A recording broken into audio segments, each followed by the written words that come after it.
fan base of Lavender. Drop in chat. What should we call the people, the fans of Lavender, the Lavender users? Heck, what should we call the employees? Because every SaaS company seems to have like a little name for their people.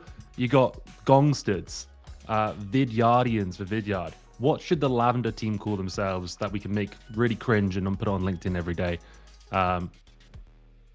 Lavender Nerds? No, I don't think that's it. Anyway, I think I've got someone who might have a better idea than I do coming on today. We're talking about personalization. This is the second reinstallment of Lavender Live, where we're coming together every Wednesday at 12 p.m. for 30 minutes only to talk about a specific topic within outbound sales. This week, though, we're going deep on personalization, and I've got the best guest for this one. And I'm so glad you said yes. Samantha McKenna, everyone. And the camera's working. Oh my gosh. I called my IT person, and which is really just me. I think Lavender Nerds is beautiful. Lavender Nerds. Yeah, Mary, let's do it. Lavender Nerds. I think that's a really nice way to do it. Yeah, I think that is the one. Lavender Nerds. All right, I'll write by the team and see what they think.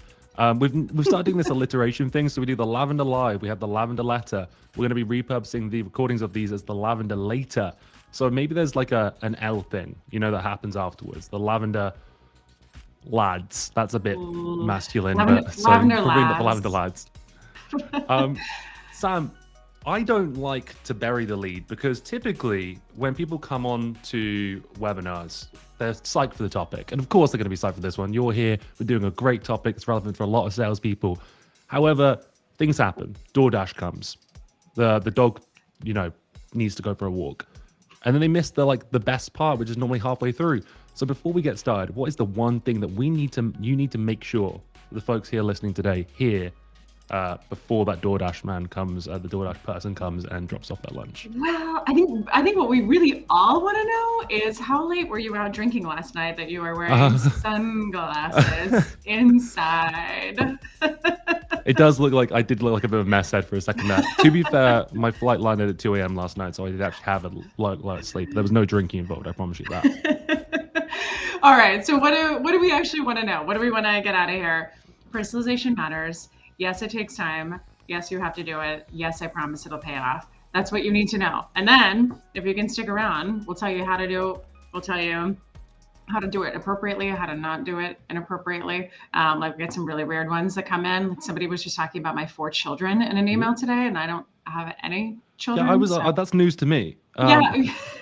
I feel like you and I would have chatted about kids before. If there was... Yeah, and I would say maybe I have some illegitimate one, but I feel like I would have been there. I feel like I would have been there for at least some of that if I had 4 children, but no recollection. There's just a 5-year gap in your life that you just don't remember. Yeah, wow. 4 kids, 5 years. That'd be tough, Will. I'm hoping that, well, all right, I want to hear more of those bad examples of personalization, but I'm hoping the folks who have joined today kind of understand that personalization is important. But maybe we should just cover that first. Yeah. Why do we need to personalize? Why do we need to make sure those messages are going to land? I'm going to stop asking multi-questions. You can tell I've been out of the sales game for too long, asking compound questions. I know that this is only your second Lavender Live, so I don't know if we're going to entertain the comments that are coming from the chat. But Steven, the screen isn't too bright. It's my light that's too bright. It's my shining bright face. It's too bright for Will. So that's the reason he had the shades on, just so you know. I can see my reflection. I'm so pasty that I was actually blinding myself with my very British tan. Let's get down to business. So I think the reason we need to do personalization right is we have to just think about what a standard person's inbox looks like, right? And for those of us who might be SDRs, who might be AEs, even who have been AEs for a while, we might not even know what this looks like because everybody's pitching our bosses and then our 6 levels above us bosses. But let me tell you, right? On average, an executive is getting, first of all, people are getting up to 50,000 emails a year, right? And almost half of those, like 48% of those are spam or sales, right? That come through. Executives typically get 20 to 25 sales emails a day. Can you imagine? Think about what your inbox looks like right now, right? And then you've got another 20, 25 emails to sift through. If you've got, if you guys know Todd Capone, he wrote a really great book called The Transparency Sale. He's got a screenshot of what his inbox used to look like. And it's a hot mess of all the same thing. Ours is this way. Will, I'm sure yours is. Jen's probably is. Kim on our team is. It's a hot mess of quick question, meeting, introduction to whatever, Mm. subject line after subject line that is really salesy. So what you want to think about first and foremost of why personalization matters is you just need to look different, right? If you show up and you're one of 17 minions in a room, how are they going to notice you? We have to dress differently as a minion, right? Yeah, I totally agree with you. And I think what you touched on at the very beginning there is probably one of the biggest problems for sellers. It is really hard to be empathetic with the buyer's situation in this because so few sellers have been in the decision making role. Like it is really the moment you whack head of VP, manager, director, C level on your profile. I put founder when I launched social. Since then, the number of messages I got has probably gone up by like 10 times Oh my now. God. It's absolute craziness. So Right. I feel like that's part of the disconnect, but also like, yeah, there's more emails now being sent than ever. We've literally seen a direct increase in the number of emails sent year over year with the rise of a lot of automation platforms. And with that, reply rates have gone the complete opposite direction. So Yeah. that's what we're up against. And I think that's what we're going to touch on. Before we jump into that, though, I wanted to share you a quick example. Email, right? Without the E, it's just mail, right? This feels like a conspiracy theory moment. We're like, it's just mail with ease. But like, imagine getting 250 pieces of mail a day. You would not have time to open every single one. Let's say it's take 2 minutes to open and read every piece of mail that you got. And if you had 250, that would be like 10 hours of work. That was very quick math. So someone please in the chat who's better at math or has Google Calculator open, check that math for me. See how close I got. I'm gonna give myself a prize if I got that right. Also, anyone who comments today is in the draw to win some swag. Gonna be giving a 3 pieces of swag today, and there'll be a little surprise goodie later with a little bit of a competition as well. But the point is, if I was getting 250 pieces of physical mail a day, I would not open them all. I wouldn't open them all. I might open them all, but I wouldn't read them all, right? So what would you start to do? You would start to notice the ones that look like not worth opening, right? And that's kind of like an automated email with a subject line that's like, we're going to 10x your pipeline size and make it thick. And I don't know.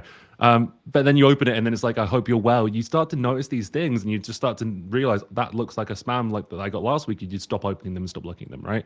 Same thing in an inbox. Now, what I like to think of an analogy for personalization is it's a handwritten note. When someone writes you a handwritten note, you're like, The best. they've gone through the effort. They've done the work. Like I can't not read a handwritten note from me. It shows that someone's actually put some effort, some thoughts, and this is just for me. And I think that's probably one of the main things that I just like personalization. That's why it's a must, and that's also why it doesn't scale that well. So when people start to try and fake it, and let's say we had like a printing press that could make it look like handwriting, people would start to notice the signs of a printing press that looks like handwriting. You can't really fake it that well. And we're going to talk about some ways that it gets faked, but also how to make sure that yours lands. What do you think of that analogy, Sam? No, Because yeah, I just came up with that like 5 minutes before this. I was like, oh. It's totally right, and I think about this too, right? When you have the opportunity to do something that doesn't lift a finger, right? There's no effort involved. When you think about that, if you do that, your buyer's going to see through it so quickly. Just like you said, right? If we automate the writing of a note card and we just send it to a printer that still looks like it's handwritten, but we know it isn't, it's just going to be making half of the effort, and turning your buyers off. We even talked about this at a sales kickoff years and years ago. I had my VP of sales write handwritten thank you notes to every single person on our sales team that had hit quota. And he was like, that's a lot of letters. And I was like, yes. And It's a lot of money they closed. It's also a lot. Yeah, it's a lot of work, a year, right, of hitting quota and getting a president's club. So we talked about that. And he's like, can't I just have someone type it up and I'll just sign my name? And I'm like, no. If you do that, right, you might as well not do it at all. And so he wrote it. Like, I think he's still complaining about his hand cramping from way back then. I will say too, like, it's so easy to see automation go bad, right? Even today, I got an email asking about, how they can help me at Sharp Launch. And Sharp Launch is a company I advise for, right? So they're just automatically pulling from something. I also got a really great email a week ago or so that congratulated me on my incredible achievement, which was raising money and placing second in raising money for Leukemia Lymphoma Society in 6th grade. And so they pulled it right out of my about section. They're like, you must be so proud. And I was like, I was 20 years ago. 30 years ago. Shut up. 10. But you can see it. Right, 2 years ago, right? Only just 2. Yeah. Three. Okay. Class of 2022, right? Um, Exactly right. yeah, I think that's actually an interesting term, just to make sure we like clarify what personalization is not before we jump into like somehow ways to do it right, right? And Yeah. I think you've touched on a few there, like these automations. Like Josh last week when we had him on, he gave a really good example actually. Hey, loved your post about this. So technically, yes, that's true to me. It's personalized. And then they just went straight into the a pitch basically. Yeah. That's not it, right? That's easy to fake, and most of the time it is faked. I got one recently. I loved your last YouTube video. I don't believe they watched the YouTube video. Right. Not a single part of me. Like, what if you did watch it? Then maybe you could use that, especially if you're going to be talking about YouTube afterwards. But like, you've got to call out something specific in there as well. Otherwise, it's just generic. It's like me going like, "I love what you folks have been doing over at, I don't know, Lavender lately. What about what we've What been doing?" what is it that we've been doing? Yeah. And you're exactly right, right? So we need to do the research and we need to find the information. So Mhm. what is it that we can understand, right? There's a difference between personalization at scale, which is kind of all the examples you and I have been talking about, Will. Yep. And then there's the idea of show me, you know me. Okay. So the Let's idea of talk show about me, right? What is it? It's the idea of thinking about something that you know about the person, the company, the space, something that's going on in the press positively about that company, and then connecting the dots, just as you said, right? So if somebody reaches out to you and says, "Oh, I see you live in Nova Scotia. How cool is that? Want to buy my stuff?" They're going to be like, "No, what about it?" Right? "I see you live in DC. That's cool. The blossoms must be nice. Want to buy my stuff?" that. "No, what about it?"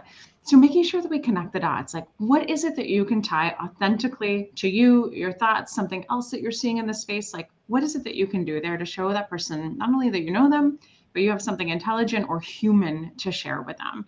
Because just saying, "I read this," isn't enough. What about it?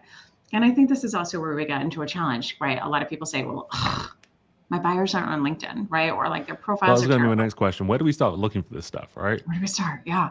One, I always go to LinkedIn profile, always first and foremost, right? Just see what's there, right? Even if there is a tumbleweed of information, but you can find where they worked before, where they grew up, where they went to school, it's at least a start.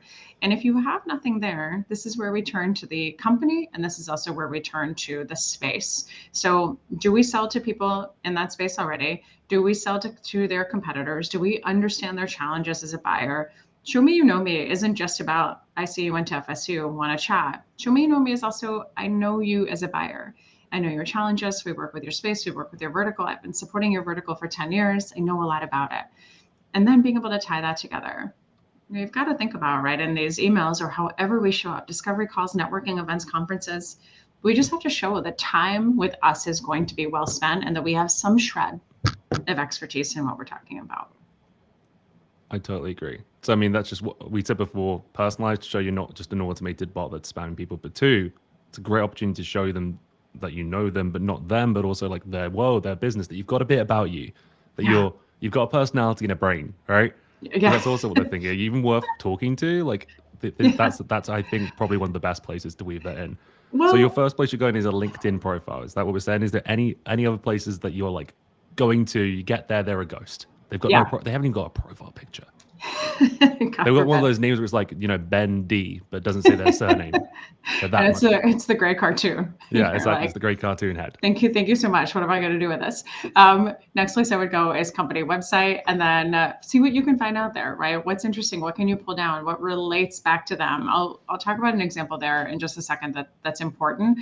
But the other thing that I would do, depending on how senior the executive is, they've probably published something. They've probably Hmm. spoken at a conference, been on a podcast, been on perhaps a Lavender Live. You were trying to get Josh Braun's attention. Lavender Live from last week, right? Great place to start and find out some stuff about him, although he's a pretty much open book. But look and see what that stuff is, right? Have they spoken on a podcast, at a conference, cited in articles? There's something that you can pull down. I'll tell you that just two pieces here, right? We spoke at a sales kickoff a couple of years ago, and we had 600 or 700 people that were in the audience. We had a skeptic that left, 20 years in sales. His name was Brian, and he left and said, "This doesn't work." And he's like, "Show me you know me." He's like, "Give me a break." But he tried it. And so one of the companies had been ghosting him for, I think, 5, 6 months. No, 6 months. He looked up the executive, found a podcast, listened to 10 minutes, put a quote from her podcast in the subject line of the email. She responded in less than 10 minutes and took the meeting. And he was like, what the boop just happened? And then he did it again. 3 other people, exact same thing happened. He wrote an email to his executives, and now he's on our website as a quote being like, I will do anything you guys tell me to do. I cannot believe I even doubted this. Now, the other thing to think about, right? How we find information on their website. There was a client we were working through, right, on Show Me You Know Me. There is nothing on their profiles. There's, compliance issues. Nobody shares anything. How do we get in with this company? And so we looked at the company page, we looked at press releases, and what this organization, our client did is they were a social listening tool, right? So they listened to everything that was happening on social media. They gave you flags, alerts, commonalities when people, that you wanted to get in front of, were talking about you, searching for you, et cetera. Found in the press release that they had a goal. The client that they had, the prospect, had a goal to double their revenue in 3 years. How in the hell are you going to do that, right? So even just talking about that and tying the relevance of what's the roadmap to that. Have you thought about that? What are the strategies? Yeah. We have organizations that do that same thing, right? You can find information. You just have to look for it. I think that's a really interesting point as well, about the relevance that you mentioned there, because it honestly, I'm thinking like, how can I tell someone what to look for? But you know better than most people what you can tie into the problem that you solve, right? Yeah. So like that's going to be different for every person. Let's say I sell landscaping, all right? And I'm talking about this because I just made a YouTube video this morning where I spun a wheel and like pretended that I would just sell anything and write a personalized email in 5 minutes. If I'm selling landscaping, then I'm maybe not going to look on their LinkedIn, but I might check just to have a look, see if I can find the contact, right? But in those cases, I might jump on Google Street View and look at their place and find something to comment on in that space. Yeah. If I'm selling chatbot software, then I'm going to probably go on their website and see if they have a chatbot, test it out a little bit, play with it, see if it's broken, see if it's rubbish, see if they don't have one, see if their competitors have one. And all these things can then layer into the like that, hey, no, you should have a chatbot, however your company does. A lot of folks have been finding this problem, and that's the weave in, right? Whereas if I missed that weave in, then it wouldn't be effective personalization per se. You're so right. Some things you've said, I remember a chat with you because these chats stick with me because Sam, when I interview you for podcasts and stuff like that, I don't like telling you this, but you're kind of giving me really, really good sales training for free. So I'll send the other Will and I rewatch it again and I'm like, oh, I'm lucky. But you said something to me a little while ago in a subject line. You said Nova Scotia, well known for oysters. And let's say I'm selling training to you. So then you did like oysters, something as like the subject line. Well, that's a great way to get someone to open the email. But if there's something really personal that you're struggling to tie into the email, whack it in a PS as well. Yeah. That's a really easy, like if you found some gold on Sam McKenna's profile, like Sam, give us a random fact about you that I might be able to dig up. I have 39 speeding tickets. PS. Like there's no, if I'm selling Lavender to Sam, I'm going to really struggle. You know what? I probably could weave that in because I could be like, hey, Sam, I understand you like to go fast based on those 39 speeding tickets that you've got. Would you like to also write emails faster? I don't know. Like that might not land, but like that could be a fun way to play it in as well. But I might PS, hey, keep an eye out for the cops on I-9. They're always in that corner. I could do something fun like that. Yeah. Even if it wasn't related to the wider message, you can still weave that information in if you find some gold. And last week we said 35 increase in reply rate by just including a PS.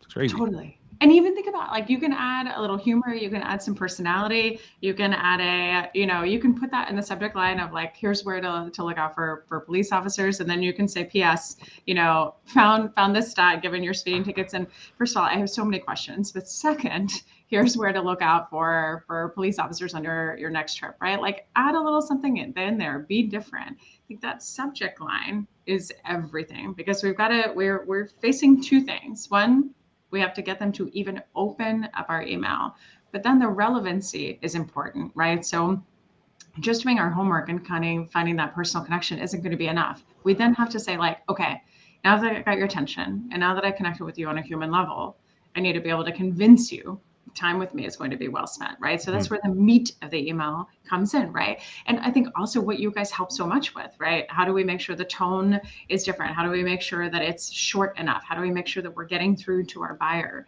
and that we've done effective show me, you know me to begin with? And it's about them as well, right? Yeah. Yeah. Well, I think, sorry. go ahead. No, you go. Well, I was just thinking about other examples. Like, I'm still on the speeding ticket thing. You left me behind 5 minutes ago. I landed. I told you I landed at 2 a.m. last night. So I put the sunglasses back on now. Go back into my.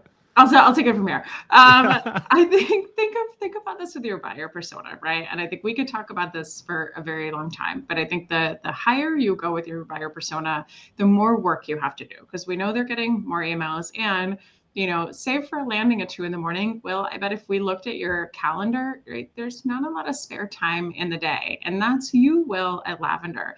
Now let's think about, a VP at a 10,000 person company, a VP at a 20,000 person company, VP at DuPont, et cetera, back to back to back, constant emails. So we've got to stand out first in getting that open.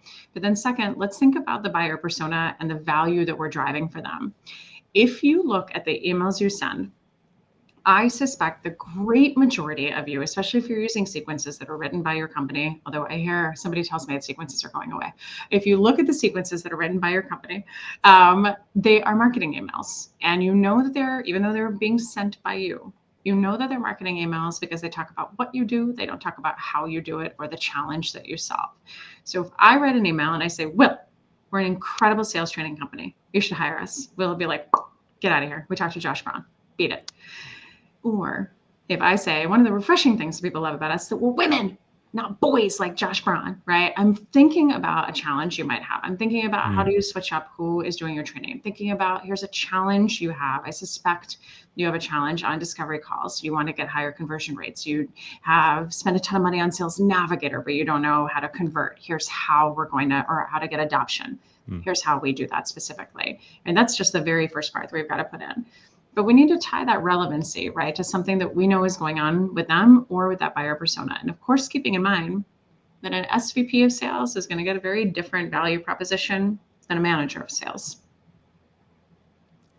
Absolutely. And to the point about the calendar, yeah. If you look at my calendar, it's not actually that busy right now. I work in marketing, Sam. Like, come on. I'm just sat here all day, just like filming TikToks.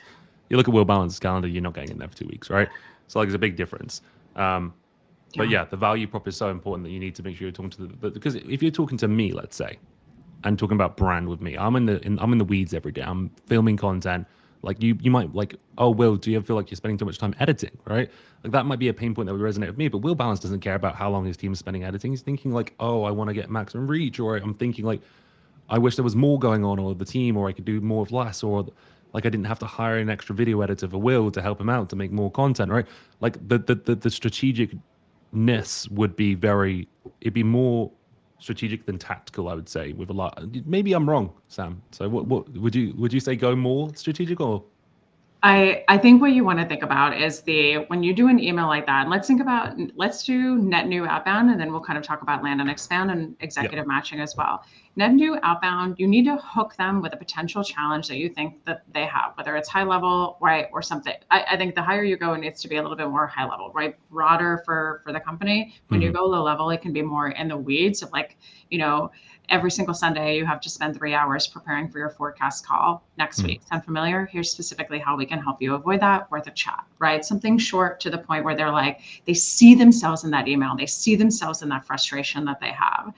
And I think what we miss, right, when we go high level is, especially for those that might be brand new SDRs or even AEs who have been in 6, 7, 8 years, if you haven't had exposure to that kind of senior level thinking, what really matters to a CRO or an SVP or whatever, you might not quite know how to put those dots together. So I think really important, even for anybody that's a leader here, think about how to train and give exposure to how those decisions are made or what those challenges really are, because they're not the lower level ones. I will say one more thing, right? We helped a massive organization, massive teleconferencing organization, rewrite an email that went out from one of their executives to a CIO.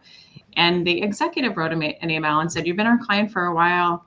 We'd love the chance to do more business with you. How can we find some time to chat? Yeah. Wow, riveting, value driven. Cannot wait to show up to this call to tell you how you can get more money out of us. Are you kidding me? So if you are doing that, and if you're smart as an AE, you're leveraging your executive talent to go higher, right? And to make sure we're multi-threading at the executive levels. But when we do something like that, make sure that the pitch is, we're going to teach you something, right? Will, you've been a client of ours for a long time. We so appreciate it. You and I have not had a chance to meet because it's our teams that engage and work together. What a pleasure it's been. Wanted to share some strategies with you. If you are like our other clients in this space, we suspect that you are focusing on 1, 2, 3 initiatives.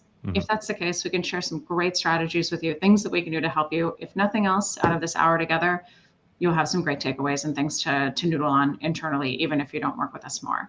Something like that, a little bit more articulately said, but think about that, right? The person's now getting executive branding, executive matching, and they're going to learn. I love that. And you mentioned that sales reps may not know what executives care about, but you'll be surprised. You've actually, unless you're working for a brand new company, you've probably got customers who bought in the past. Yeah. Dig in. Why did they buy? What was the reason they bought? What was the thing that caused them to start thinking about buying, right? Yeah. Because then that's a trigger, and that can help you identify more prospects like them, and that can be a really great way to personalize, as long as it's not too vague, right? So let's say a really vague one is like growing company headcount. But if we could find something personal to weave into that, we could actually make this a really good email. So I could find a bunch of companies that are growing, because we know that when companies grow, they start to face problem that my product solves. And then I could reach out to them with a little bit of something personal up front or in the PS. And I could say, hey, look, a lot of growing companies like yours find that this is the point where this problem gets bad, right? It's a trigger. It's the point where the other company that bought from you start considering it. And that's going to be really relevant messaging. And that's where you get the challenges. So go back through your CRM, look at all the reasons that people have bought from you, write those down, and then figure out how those surface themselves in public in observable ways on LinkedIn, on websites, bad reviews. Okay. I've 2 a.m. One more time. Please forgive me. 2 a.m. By the way, someone wants me to hear boys. That's how I would say that word, because that's how it's spelled. So I will never agree that it's Boise. And apparently everyone says Boise, and it's meant to be Boise. Boise. I'm never going there because it's spelled wrong, frankly. The one thing, Sam, we actually blew through this because this is what happens every time you and I speak. But we got a little bit. I want you to drop one more nugget before we go. But I did say there was going to be a challenge. That's incredible. Whoever can find the second most obscure fact about Sam McKenna and send it to me in the next day, I will give you Sam will give you a full day's workshop of training one-on-one. No, Shit. I will give you a shout out. I'll make sure you get some Lavender swag. I'll give you a 1-year Lavender Pro. And if you want it, you can have an hour-long coaching session with myself or Jen Allen. You can choose which one. Jen. Please choose Jen. Always She's worth Jen. a lot more now than I am. So if you want all those 4 things, which I'm going to have to check the recording to see what I just promised, find an obscure fact about Sam McKenna, send it to me. My name is Will Aitken. Send it to me on LinkedIn in the next 24 hours, and I'll pick one person to give all that goodness to. But Sam, we've got a minute left. We got to finish strong. What we got? Finish strong. Do not send a calendar link in your outbound email ever, ever, ever. Now you will say, oh my God, but it's so convenient. Why wouldn't I do that? It's so awesome. Here's the thing. 2 reasons. 1, it is presumptuous. Your buyers, especially your executive ones, are like, take a hike. We never want to talk to you ever again. Second thing, whether you are busy or you're not, I don't want an executive to schedule a meeting around my calendar. I want them to tell me when they are busy or when they are free, hopefully right now. And then I will schedule around them no matter what. And especially if I don't have a lot going on, if you're like Will's calendar and you have nothing going on other than this, right? We don't want them to look at your calendar and see nothing but openings, because they're gonna be like, wow, you're in demand. So that's my final I love tip that. there. And also for deliverability purposes, even like having links in your signature. When was the last time someone actually clicked one of those and booked a time in your calendar from your signature without you telling them to? Like, just get rid of it. There's no point. No one's clicking on it. And don't tell them your marketing team this, but get rid of the GT review thing as well, because no one's clicking on that either, really. If they want to, they can always Google the name of your company in G2 and they'll be able to find the reviews. Great tip, Sam. One tip from me before we finish: go on TikTok and search the name of the company that you're trying to prospect. Wait for this, all right? I shared this over the weekend, didn't get many views because it was a weekend post and it was a bit specific. Smart. But TikTok has like billions of users now. And depending on who you're selling to, people have probably spoken about that company. So when you Google something, TikTok's almost like a search platform now. Go on TikTok, find someone talking about the company you're trying to prospect to, and then send them that video and be like, hey, look what I found. If they're talking nice things, great. You've just floated their boat up a little bit. If they're talking bad things, maybe it's related to something that you can help them with. So go on TikTok, search that as a unique way, because not many people are sending those or even checking that as a channel. Love it. Sam, anything you want to plug? Plug something. Come hang out with us on our newsletter. We have a great newsletter. If you go to samsalesconsulting.com, yeah, it's pretty funny. I need to resubscribe because I left SalesFeed, right? So I have we'll to just sign you up. Don't worry. I'm going right now. Okay. It comes out every Friday. Pretty funny, pretty relevant, packed with tips. And we basically just rip off anything that Will says. So regurgitating his content anyway. Absolutely. That's the circle of life. And then I share what you say on LinkedIn and don't put your name on it. All right. Sam, thanks so much for jumping on. This has been amazing. A bit of show me, you know me. Personalize your stuff. Make sure you're authentic. Don't fake it. Look in the places where people aren't looking. And be you, because that way an AI chatbot won't ever replace you. Thanks, Will. Bye, guys. Peace, love. Try lavender.